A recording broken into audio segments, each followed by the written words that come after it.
For me, the most influential actor in films was Peter Sellers, because of the Pink Panther, but mainly because of Dr. Strangelove. To see one person play that many characters and to play each one of them differently, and each one so committed, especially, Dr. Strangelove himself. We'll know that we've gathered together enough animals that we could slaughter, and then that was the first time you saw people suffering from Alzheimer's.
Mummy's Boy,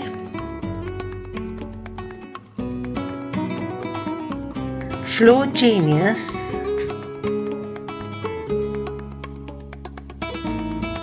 Sensitive,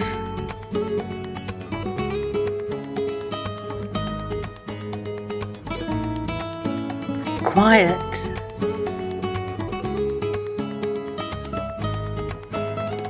Demanding,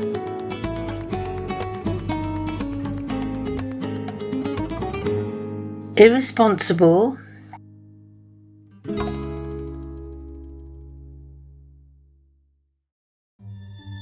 Musician,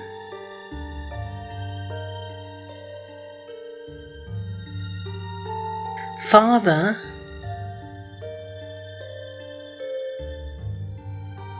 Husband,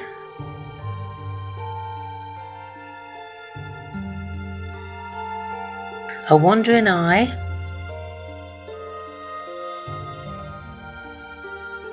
Control Freak,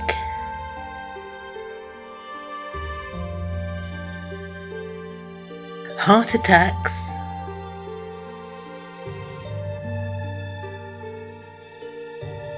Cunning,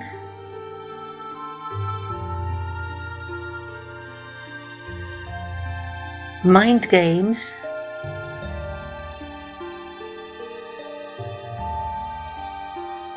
Celebrity,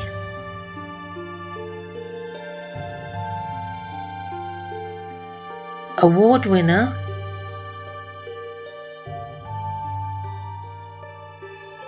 Military Man,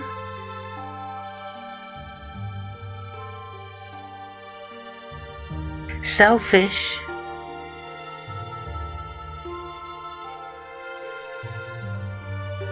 Pioneer,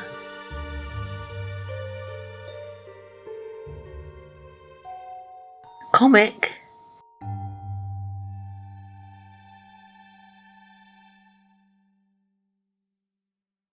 Laughter,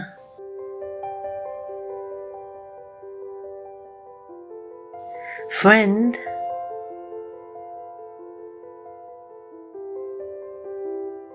and legend.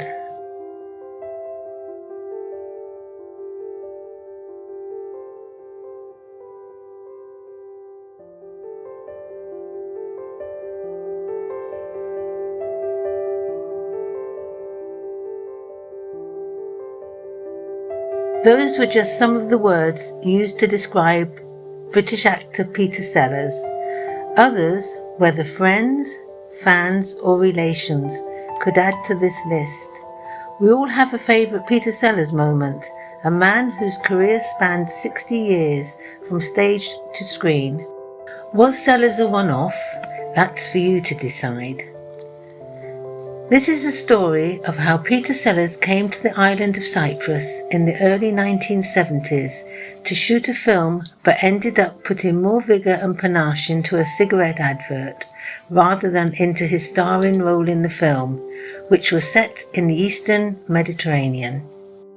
Cigarette Sellers and Cyprus covers the tale linked to a town, a building, a myth, history, conspiracy and conjecture. Fags, fun and friendship were shared and tested during this time in Cyprus. At the heart of it all was Peter Sellers. Welcome to Cyprus.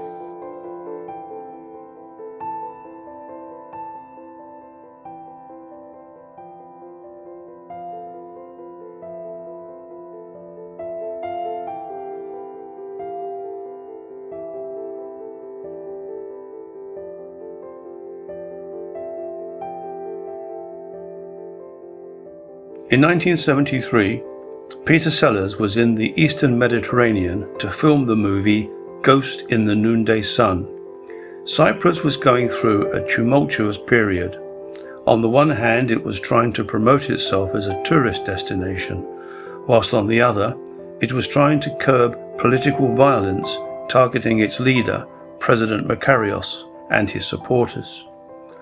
The Cypriot leader had previously survived assassination attempts on his life. However, he was determined to spearhead tourist development on the island and was allocating church-owned land in partnership with developers.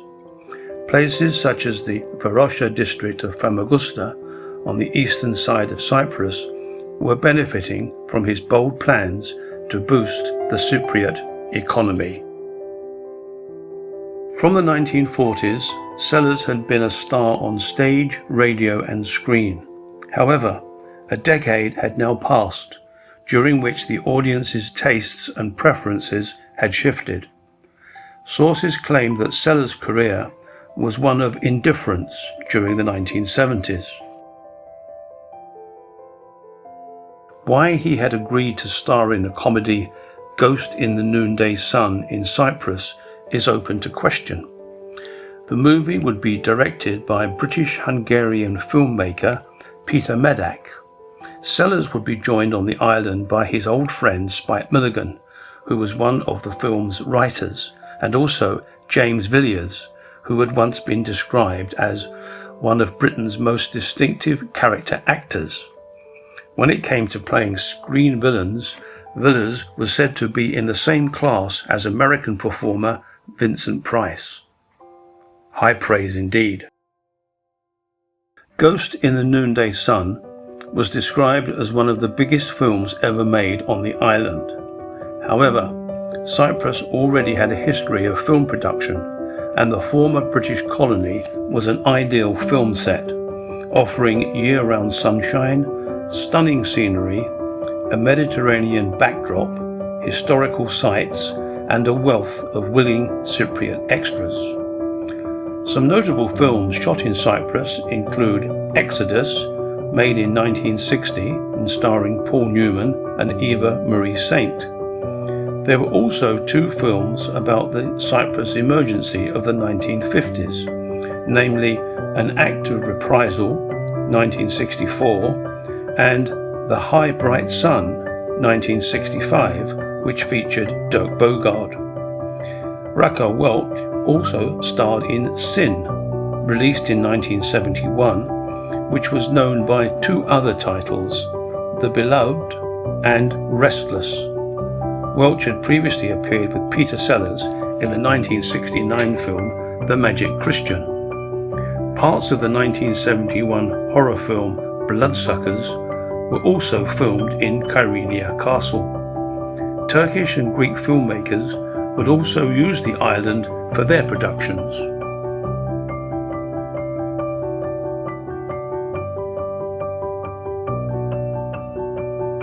The green island of Cyprus, as it was affectionately known, seemed a perfect setting for the film Ghost in the Noonday Sun. What could possibly go wrong? Director Peter Medak would later describe the production as the biggest disaster of my life. The film was beset with problems from day one, with Sellers even questioning the script's quality before filming began. The whole chaotic episode was covered in the 2018 film The Ghost of Peter Sellers, directed by Medak and produced by Paul Iacovou. Sellers used breaks in the film's schedule to deviate from the production, and then persuaded Medak, Milligan and Villiers to help film a cinema advert for Benson and Hedges in Kyrenia Harbour. This commercial venture, instigated by Peter Sellers, further aggravated an already fraught film set. Sellers was in his late 40s at the time.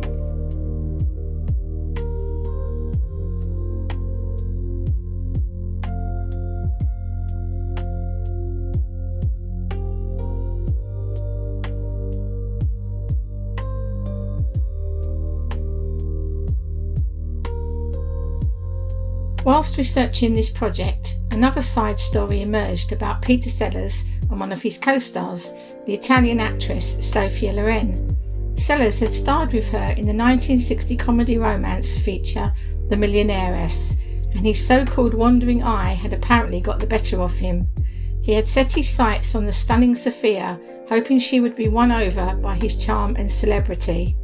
Sellers even hinted at a relationship with Loren during a 1974 BBC interview with Michael Parkinson. As you will see and hear, he appears cute, clever and coy about his alleged romantic relationship with the Italian actress. You had a fairly sort of turbulent and mixed up private life, haven't you, throughout your career? Are you kind of happier now than you've been at other points in your career? Yes, I'm very happy now. As you know, I've been married 3 times, and on the 3 occasions it really didn't work, mainly probably due to the fact that I'm impossible to live with. Although my first marriage was, that was entirely my fault. That broke up. Why was it? Oh, I just had a romance with somebody I was working with. And... you care to say who? Oh, well. Boom, diddy, boom, diddy, boom, diddy, boom. Later, his son Michael followed up on the story on the BBC's Esther Ranson show, highlighting the unease he felt around Sophia Loren and the effect it had on his parents' marriage at the time. Sophia Loren, most beautiful woman in the world. I took an instant dislike to her. Why? Well, at the age of 6, I must have realised the ruction she was causing in the family, because she was the key reason for my father's divorce from my mother. Really? Or the beginning of the end of that. Because he fell in love with her? Yeah, and playing. Yeah, I think the part came at home with him. You know, there was an affair in the film which seemed to come home, at least in his mind. That's when he played the doctor. The doctor, yes, the Indian doctor. Yeah. And there was a party at the house, and she was there, and very fine and beautiful yellow dress and very tan skin, and just, they said, "Go and meet Sophia." I don't want to meet her. Why? She looks like a chicken. That was Michael Sellers, age 6. Yeah. That might have irritated your father a little, might it? Sources claimed that the affection shown was clearly one-sided on the Englishman's part, and that Loren remained loyal to her husband, Carlo Ponti, whom she had married in 1957. What this rejection did to Peter Sellers is open to debate, but some argued that it clearly troubled him for a long time afterwards.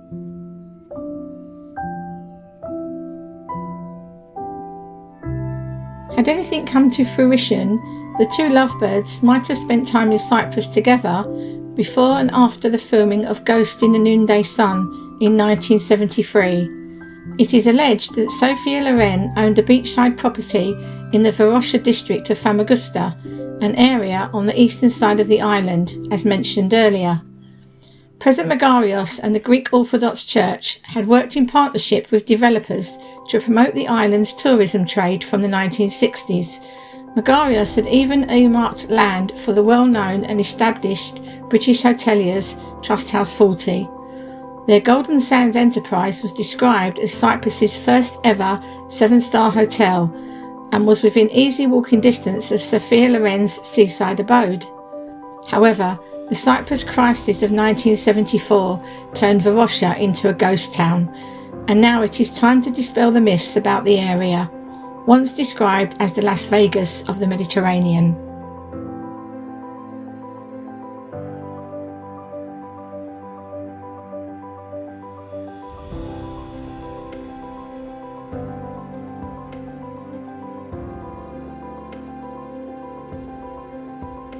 The deep-water port of Famagusta had two distinct zones.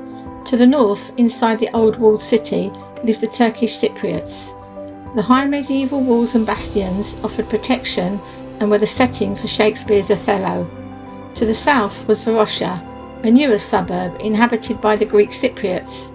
The area would become a tourist hub for the island, with high-rise hotels and apartments running parallel with the sea. It is here that Sophia Loren is alleged to have had a property. However, research showed that the Italian actor had never set foot on the island, and the usual sensationalist tales, poor research and mythical delusions hound Varosha to this day. After years of neglect and political deadlock, a section of Varosha was opened to the public in 2020. Some YouTubers were quick to enter the alleged abandoned Loren property on the seafront and commented about the property's history. As you can see, the house had been stripped of its possessions and had become dilapidated. Our research has shown that the so-called Sophia Loren house in Varosha was in fact owned by a Greek Cypriot merchant, Dimitri Marangu. This was confirmed by his niece, Anna Marangu, who knew of the property and played on the nearby beach as a child. Anna Marangu is adamant that Sophia Loren never visited Varosha, let alone bought a house there.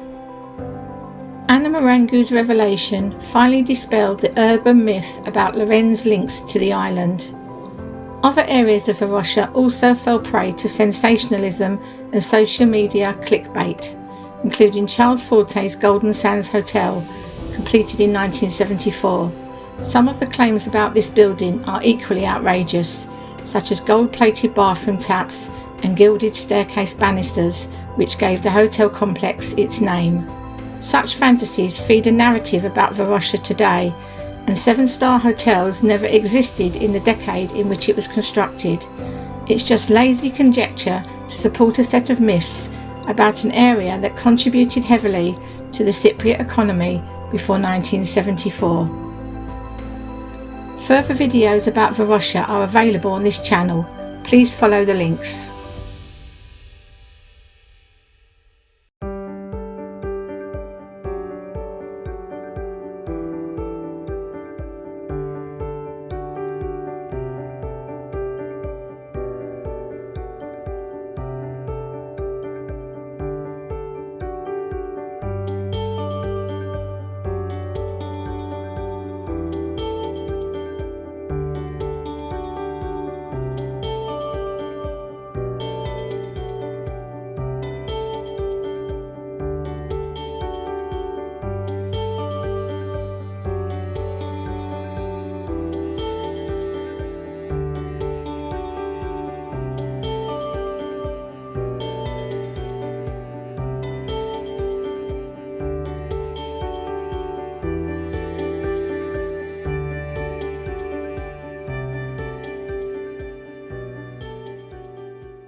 A year before the Cyprus crisis overwhelmed the island in the summer of 1974, tensions, angst, and alleged sabotage had engulfed the cast and crew of the film Ghost in the Noonday Sun. Sources reported that Peter Sellers' behaviour towards his director, Peter Medak, and other personnel on the film created tension. Verbal confrontation loomed, then erupted, and Sellers knew which buttons to press to get his own way. On an earlier film, in the 1960s, a producer had described the star's attitude and behaviour as harmful to his health and ulcer-inducing. Peter Sellers appeared to revel in pushing the boundaries among his closest friends on set and would refer to Medak as Daddy. Read into that what you will. The actor displayed traits that we might today consider indicative of bipolar disorder, as evidenced by his attitude towards his peers. It could be shown that throughout his life and career, he exhibited severe shifts in mood, energy, and activity levels. On occasion, he called for the firing of writers, producers, and even directors if things didn't go to plan or as he envisaged. He felt he knew best and that others couldn't meet his personal standards. Perhaps these characteristics fueled his artistic persona, enabling him to become the star he was. Limiting his creativity might have meant the world would have experienced a very different kind of Peter Sellers. With disorder and mistrust evident on the shores of Cyprus, allegedly instigated by Sellers himself, a reset was needed. This came in the form of a cinema advert for the British cigarette brand Benson and Hedges, commonly known as B&H. Peter Medak, already at his wits' end over Sellers' on- and off-screen exploits, reluctantly agreed to direct the advertising project to keep his star on side. Medak was hopeful the advert would kickstart the film's production. Isn't that the reason they were in Cyprus in the first place? The commercial was set in Cyprus's iconic Kyrenia harbour, with its crescent-shaped port lined with bars and restaurants, and a huge Phoenician castle as a backdrop. Add to that the Mediterranean Sea, a flawless blue sky, and the five-fingered mountain range, jagged and craggy in the distance. To the untrained eye, the advert's production seemed straightforward and successful. However, there was one problem again. The cast assembled to advertise the B&H brand. Sellers and Milligan were to be joined by James Villiers, who was also in Cyprus as one of the actors in The Ghost in the Noonday Sun. Director Peter Medak's patience looked likely to be tested once more. The advert would be filmed on the quayside in Kyrenia harbour, using the customs house as the scene of a robbery initiated by Sellers, Milligan and Villiers. Spike was also one of the writers on the film and the advert. Peter Sellers had once described Milligan as one of the only two people who he could really trust. The other was his goon show associate, Harry Seacombe.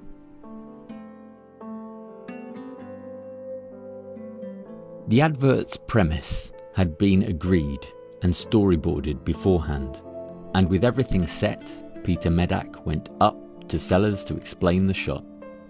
The B&H gold-coloured packet would look beautiful when Sellers held it. However, the Hollywood star scuppered Medak's plans when he revealed he couldn't be seen holding a pack of cigarettes. The director erupted in indignation and questioned Sellers, who replied, "I'm chairman of the Anti-Smoking League, and it's in my contract that I'm not allowed to touch cigarettes."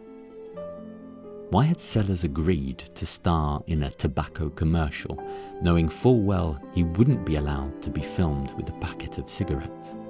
Was it Peter Sellers being Peter Sellers, always thinking ahead and manipulating a situation to his own advantage? You decide. The Englishman then quickly stated that his agent, Dennis Salinger, should have informed Medak earlier of his allegiance to the Anti-Smoking League.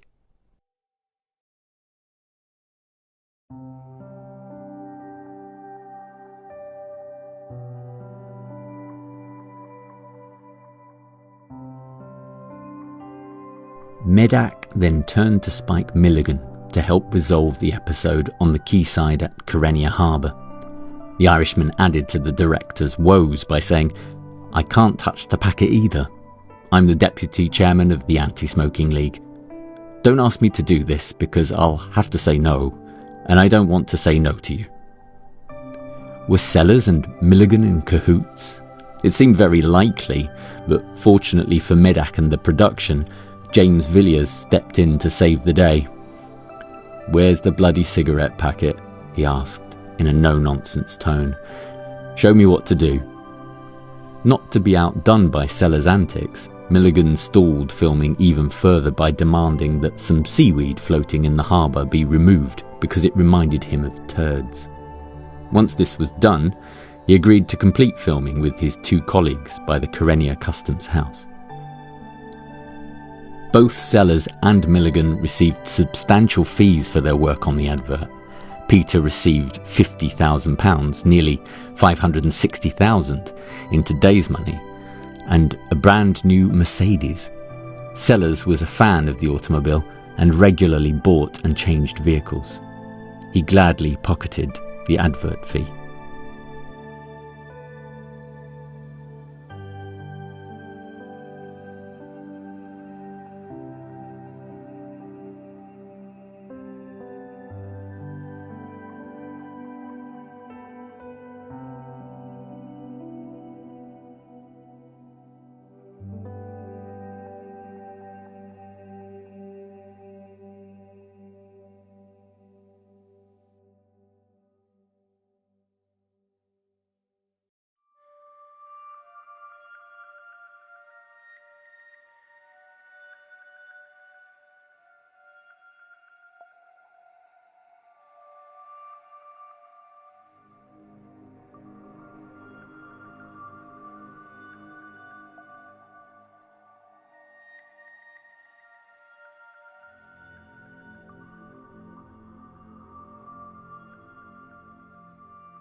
Milligan was paid £25,000, nearly £300,000 in today's money, and asked that his fee be given to ASH, Action on Smoking and Health. When this request was refused, Spike donated his fee to charity to save 3 trees in Finchley. At the time, the Irishman was a member of the Finchley Society and had lived in British Prime Minister Margaret Thatcher's former constituency from 1955 to 1974. It was reported that James Villiers received £2,000 for his efforts, roughly £22,500 in today's money, whilst director Peter Medak received £3,000, nearly £34,000 at the current 2026 rate. People who had witnessed the advert being filmed in Kyrenia reported that when filming was completed, Spike Milligan would head straight off, whilst Peter Sellers would mingle with fans on the quayside. The advert was popular with the public and won several industry awards.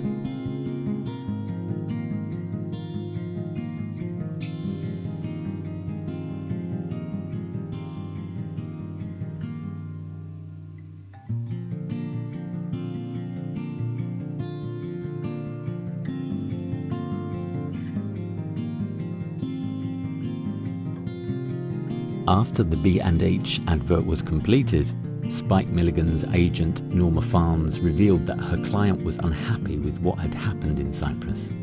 She claimed that Milligan had been pressured by Sellers into making the commercial and that he regretted it, hence the donation to the charity in Finchley, North London. Spike Milligan would later tell television audiences, "I owed a lot of tax to the Inland Revenue and I didn't know what to do about it. So I thought, I've got to do this commercial to pay my tax, to be law-abiding." However, he would later persuade Norma, his agent, to give the money away. Such was his frustration with the whole episode in Cyprus. I have to break my principles, like I belong to ASH, the anti-smoking organisation, but then I owed a lot of tax, Inland Revenue, and I didn't know what to do about it.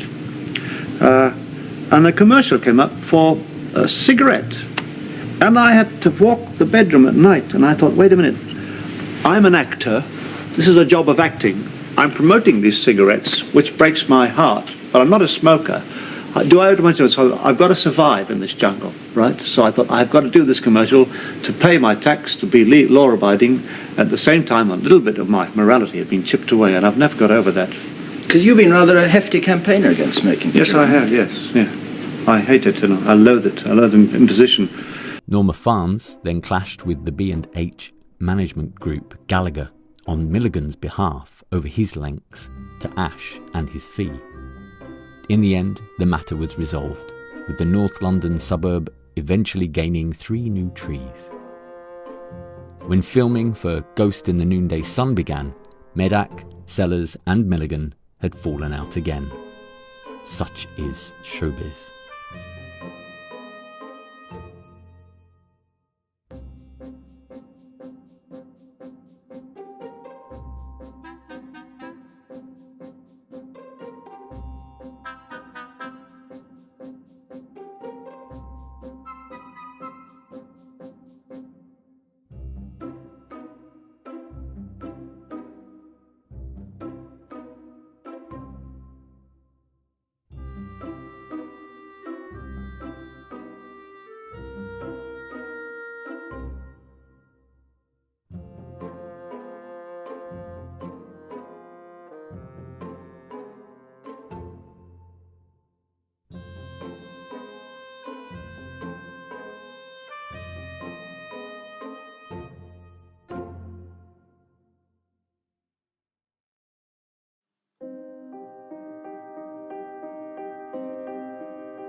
The cigarette advert was a success, which is more than could be said of the film Ghost in the Noonday Sun.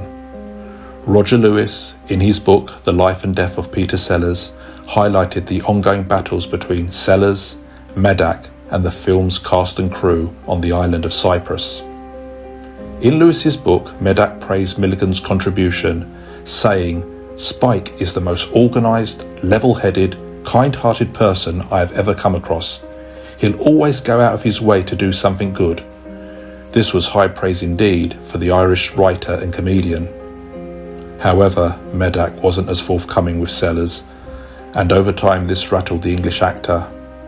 So much so that, on occasion, the two friends, Sellers and Milligan, wouldn't speak to one another for days on end. Sellers believed that Medak favoured Milligan over him, although Spike knew of Peter's temperament and wouldn't pander to his whims and woes. The Irishman was in Cyprus with his family and was there to help improve a languishing script and to support a belligerent co-star and friend. In the end, Columbia Pictures deemed the film unworthy of a cinema release, and the actors and director went their separate ways. Based on 1973 sterling and inflation figures, the film Ghost in the Noonday Sun is estimated to have cost over £800,000 to make. Compare that to today, in 2026, and at current exchange and inflation rates, you're looking at nearly £9 million. Although film and advert production appeared to help the local economy, it didn't reignite Sellers' ailing film career at the time. Had Milligan not intervened and travelled to Cyprus, it is doubtful that the film, let alone the cigarette commercial, would have been completed. Sellers would later enjoy success in the Pink Panther films and was said to have buried the hatchet with Peter Medak, his director. Lessons had hopefully been learnt, and Sellers and Milligan would go on to make further commercials for other companies and organisations in the mid to late 1970s, with Spike continuing to make adverts into the 1980s.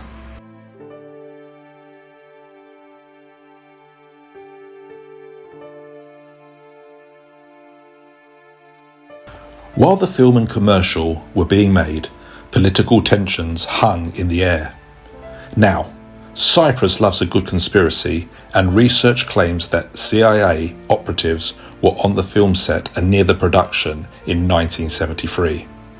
Cyprus, also known as the unsinkable aircraft carrier in British military circles, was on heightened alert due to ongoing political issues. On the one hand, the Yom Kippur War was taking place not far from the island in 1973. Russian, American and Israeli agents were in Cyprus both on land and at sea. President Megarios was trying to curb political violence between his supporters and the right-wing paramilitary group Iacovou. He had survived assassination attempts, as mentioned earlier. Iacovou and its loyalists were adamant about removing the Cypriot leader to pave way for union with Greece. Then there was Turkey, a country 40 miles to the north and which on a clear day could be seen from northern Cyprus.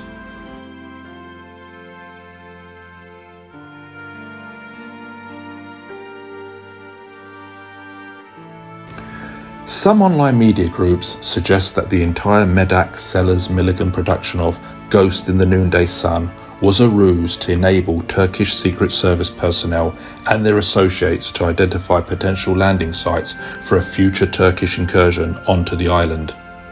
There remains an unyielding belief in some circles today that the entire Cyprus crisis of 1974 was a CIA and NATO operation aided by the Americans, British, Turks and Greeks to divide Cyprus. I suggest you watch videos on this channel chronicling the political situation on the island before and after 1974 to make up your own minds. Yes, it is complicated. Megarios was ousted in a coup in July 1974 led by Iacovou and their associates in the Greek military and the local National Guard. His supporters, including loyal policemen, were held prisoner in Kyrenia castle before Turkey sent her forces a few days later. Anti-aircraft guns were placed on top of the castle to shoot down Turkish aircraft, and within a few days Turkish forces had entered Kyrenia, as these pictures show.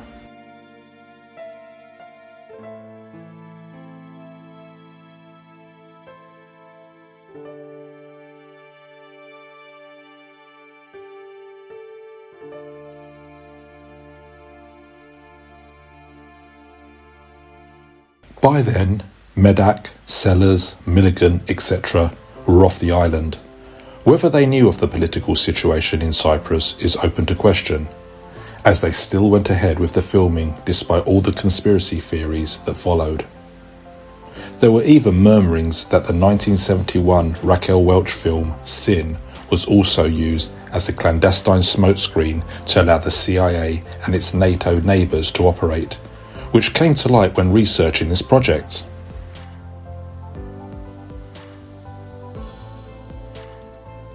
Other unknown and unfamiliar stories linked to this feature included the time when Goon Show member Harry Seacombe beat Sellers and Milligan to Cyprus, where he entertained British troops in 1966. Also the time Spike Milligan recounted an encounter with Sophia Loren, Peter Sellers' so-called love interest. He dragged me out for a plane trip to go to Rome to see, who's her husband? Carlo Pontier. And I was sitting outside all day. I'd forget what I was doing, sitting in my room. Then in the evening they took us to Mussolini's villa to have dinner. And at that time, I was a very good-looking boy, and she took a shine to me and squeezed my hand. I'm just telling you this from my point of view, but then she was with Peter and all this, but he wanted an excuse to go and see her, and he brought me along as a travelling companion. Did you know that in February 1999, Queen Elizabeth II revoked the royal warrant for Gallagher Limited, the manufacturer of Benson & Hedges and Silk Cut? This ended a 122-year tradition of displaying the royal coat of arms on cigarette packaging. The then Prince of Wales, now King Charles III, was a vocal anti-smoking campaigner and pushed hard to end the endorsement. King Charles was a big Spike Milligan fan, and we know of the Irishman's feelings towards smoking. There were also rumours that the British royal family owned the Golden Sands Hotel in Varosha, Famagusta, and that the tourist complex was run on their behalf by Sir Charles Forte. Finally, that Spike Milligan was a keen archaeologist and enjoyed the activity whilst filming in Cyprus. This was recalled by his children who had accompanied him to the island in the early 1970s.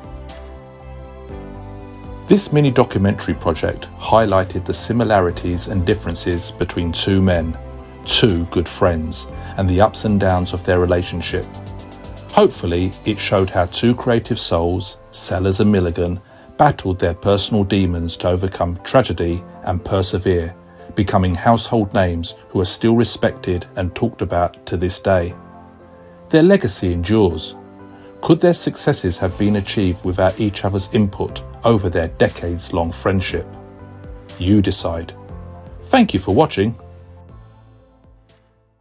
Bury me anywhere, somewhere near a tree, some place where a horse will graze and gallop over me.